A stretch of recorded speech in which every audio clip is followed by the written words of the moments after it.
not just to me. This is 110 guys that are completely pissed off with the situation. And they don't want to take it anymore either. And so they shouldn't.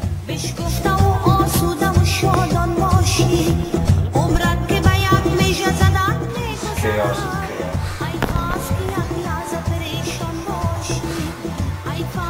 That's what slang is.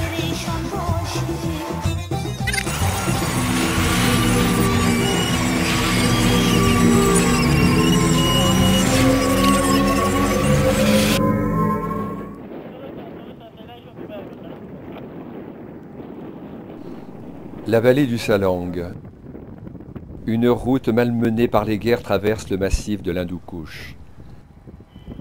Cette route, construite par des ingénieurs soviétiques dans les années 60, serpente à travers les flancs enneigés du Salang. Minée, dynamitée, bombardée, le tunnel est le rescapé de 20 ans de guerre, mais ce n'est plus aujourd'hui que l'entrée lugubre d'une tanière de monstres. À l'intérieur, les 2,6 km du tunnel sont totalement immergés dans le noir. L'éclairage et le système de ventilation ont totalement été détruits. Et la fin du tunnel est envahie en profondeur par les glaces. La neige s'est engouffrée par un trou béant dans la voûte, car elle a été bombardée en 1998 par l'Alliance du Nord pour empêcher la progression des talibans. De nombreux villages sont dispersés dans cette vallée qui ne s'est jamais soumise à l'invasion étrangère. L'esprit de combat y règne encore. Avec la chute des talibans, la communauté internationale a rétabli un semblant de paix dans le pays et l'axe vital du Salang a pu être réouvert aux convois humanitaires, ainsi qu'au commerce et à toutes les influences étrangères. L'Afghanistan est coupé d'est en ouest par le puissant massif de l'Hindoukouche, forteresse de col à plus de 5000 mètres et de sommet de 7500 mètres. La plupart des routes contournent prudemment la montagne et seule la route du Salang permet le passage nord-sud durant toute l'année. Kaboul, la capitale du pays, est à 4 heures de route au sud du tunnel. Pour lui permettre de s'approvisionner en pétrole d'Ouzbékistan et de communiquer avec le nord du pays, il n'y a donc qu'une voie hautement stratégique, le Salang. Subventionné par l'agence américaine d'aide humanitaire d'urgence USAID, ACTED devra travailler avec le ministère afghan des Travaux publics pour tenir ouvert cet axe nord-sud pendant l'hiver. Dans la zone d'altitude, les fortes neiges menacent la route. Le tunnel et les paravalanches ne sont pas disposés là par hasard. La zone d'intervention d'ACTED s'étend du tunnel jusqu'aux portes du Salang. Les villages de Malkhan à 36 km au nord et de Tadjikan à 40 km au sud.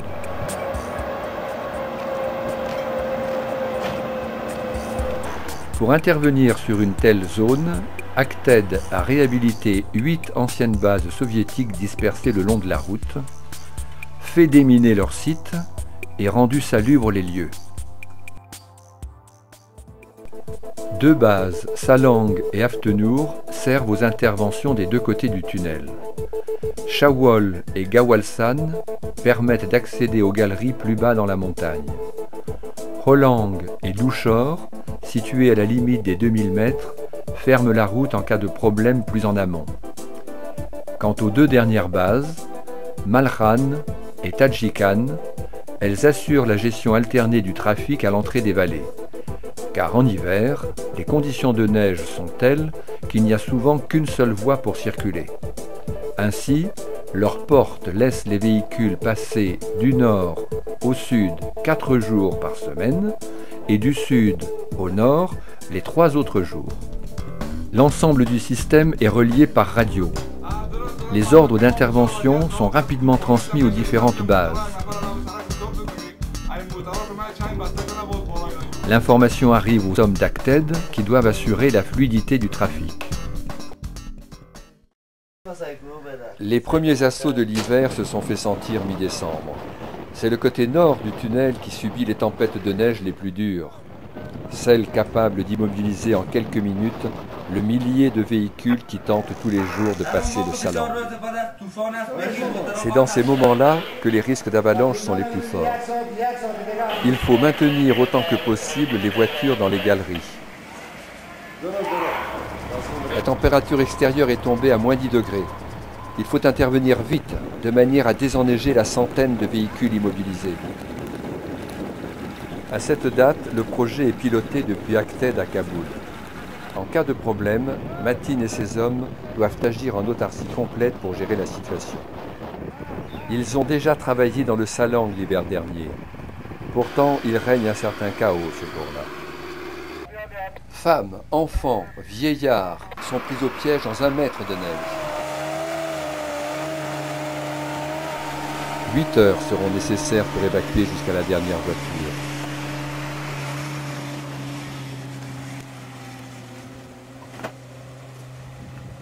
C'est une journée de tempête qui deviendra routine pour les hommes du Salang au cours de ces 4 mois d'hiver. Le lendemain, le beau temps est de retour, mais la route est toujours encombrée par la neige. La voie reste donc interdite aux véhicules tant que les équipements lourds de déneigement ne l'ont pas totalement dégagée.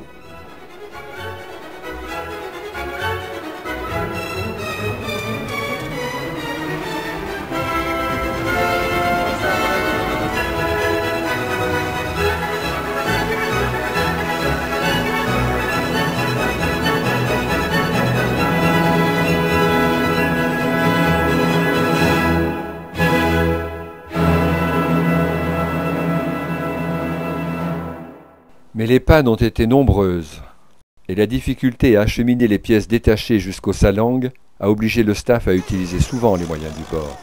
Just our problem is this. If you want to come in our country for working, you have to bring new things for us. You understand? Here's no any things for working this time. Just one bulldozer, it is very old. Devant cette relative désorganisation, l'arrivée de Chris, l'expert des opérations hivernales, se faisait pressante. Il était temps que Matin et ses hommes soient rejoints par cet homme providentiel.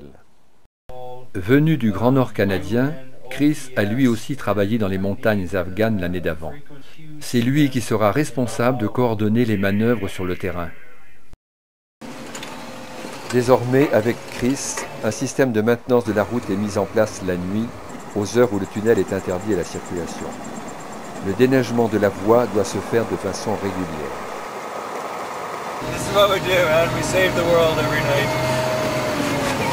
Pourtant, la présence de plus en plus tardive de véhicules empêchera trop souvent d'opérer un déneigement systématique.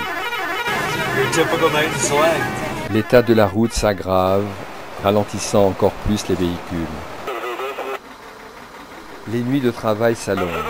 Dans le chasse-neige, dans les bases, les hommes d'Acted patientent.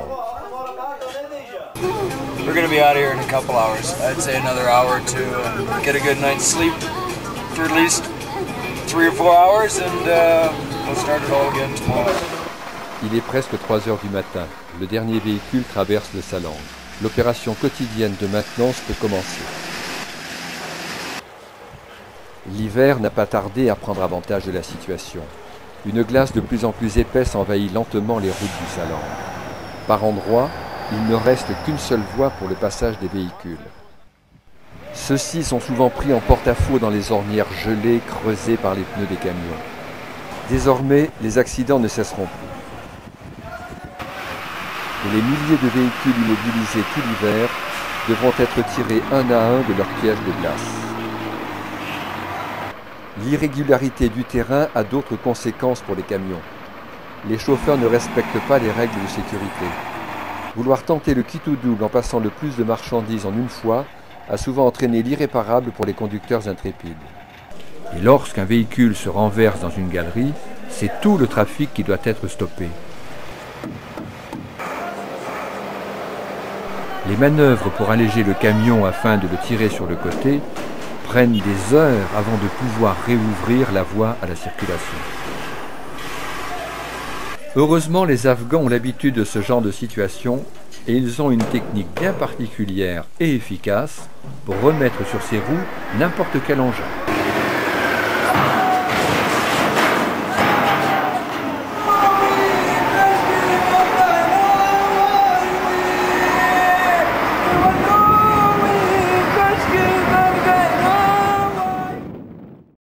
La glace a fini par s'installer sur plus de 40 km de part et d'autre du tunnel. Il est devenu presque impossible d'en venir à bout. Ni à la main, ni avec la machine, surtout quand elle a plus de 30 ans et qu'elle est criblée de balles. Pourquoi n'est-il plus possible de travailler la nuit? Pourquoi les véhicules n'ont pas encore traversé le Salang après 20 heures alors que les barrières sont fermées depuis 17 heures? C'est aux portes du Salang que se trouve la réponse à cette question.